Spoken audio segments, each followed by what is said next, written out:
بسم اللہ والسلام علی رسول اللہ وصلی اللہ نبی المی۔ دوستو، میں ڈاکٹر مطلوب احمد آپ کو آن ایئر ہومیوپیتھی مٹیریل میڈیکل اسلام میں ڈاکٹر مطلوب احمد یوٹیوب چینل پر خوش آمدید کہتا ہوں اور امید کرتا ہوں کہ آپ خیر وعافیت سے ہوں گے، اور درخواست کرتا ہوں کہ آپ یہ چینل ضرور سبسکرائب کریں، لائک کریں، شیئر کریں۔ جزاک اللہ۔ دوستو، آج ایسے لوگوں کے لیے دوائی لے کے آیا ہوں جو غصے کے شدید ہوں، جن میں شدید غصہ آتا ہو، حتیٰ کہ وہ قاتل ہو جاتے ہیں، ان کے ہاتھوں سے قتل ہو جاتا ہے۔ خاص طور پر ان میں ایک خاص قسم کا فکر پایا جاتا ہے جو ان کو حرکت کرنے پر مجبور کرتا ہے۔ گدودوں کا بڑھ جانا اس کی ذیلی علامات میں آتا ہے، خاص کر کے گلے کے گدود، پستانوں کا سکڑنا اس کی بہت زبردست علامت ہے۔ پستان سکڑ جائیں، ڈھلک جائیں، ان کو یہ اعتدال پر یا اوپر کو اٹھانے والی دوائی ہے۔ کمزور یا سوکھے جسم کو ٹھیک کرنے والی دوائی ہے۔ حرکت سے کمی ہوتی ہے، گرمی سے زیادتی ہوتی ہے، شدید بھوک ہوتی ہے، بار بار کھانا کھانے سے سکون ملتا ہے۔ یعنی یہ بہت پیٹو قسم کے ہوتے ہیں، حالانکہ سوکھے ہوتے ہیں لیکن کھانا یہ خوب کھاتے ہیں، کھانے سے یہ ان کا پیٹ بھرتا ہی نہیں ایسے لگتا ہے، اور پھر بھی پیٹ ان کا باہر کو نہیں آتا، پیٹ ان کا اندر کو کشتی نما جیسے اندر دھنسا ہوا ہوتا ہے، جیسا کہ آگے ہم پڑھیں گے پلمبم مٹیلیکم کا پیٹ ہوتا ہے، ایسا ہی اس طرح کا پیٹ بھی ہوتا ہے۔ دودھ سخت ہو جاتے ہیں، گیٹی نما گانٹھیں سی بن جاتی ہیں۔ کمزور بچوں کے صبح کے دستوں پر کام کرنے والی دوائی ہے، نمبردی پر کام کرنے والی دوائی ہے، خراشدار لکوریا پر کام کرنے والی دوائی ہے، جوڑوں کے دردوں پر کام کرنے والی دوائی ہے۔ ایک تو ہوتا ہے کہ اچانک قتل ہو جائے، یہ باقاعدہ پلاننگ کرتا ہے، قتل کرنے کی خواہش اٹھتی ہے اس میں۔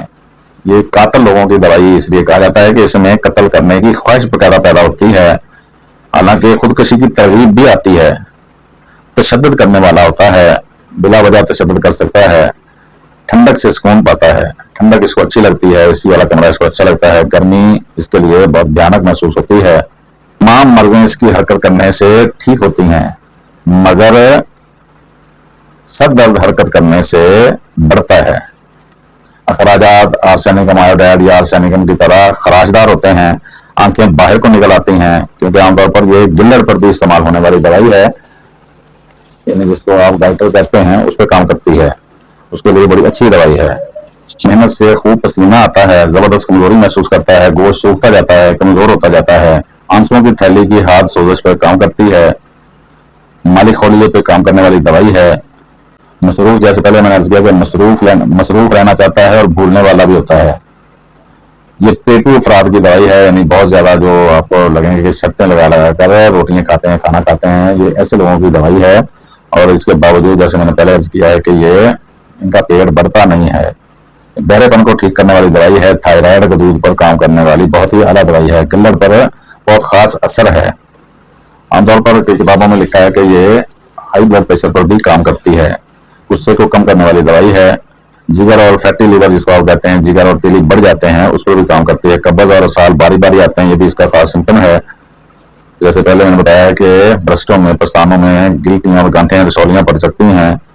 ایک اور اس کا بڑا خاص سمپٹم ہے کہ یہ مریض خاموش نہیں رہنا چاہتے، یہ خاموش رہنے سے بے قراری آتی ہے، اس لیے یہ بولتے ہیں۔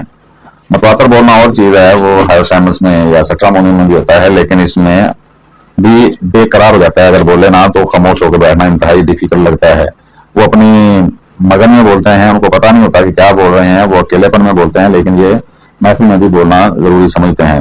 سردی عام طور پر سر سے گلے اور سانس کی نالیوں کی طرف بڑھتی ہوئی محسوس ہوتی ہے، سینے میں شدید کمزوری بھی اس کی خاص علامت ہے۔ تو ہم بات کر رہے تھے آیوڈین پر، آج کی دوائی تھے آیوڈین۔ والسلام۔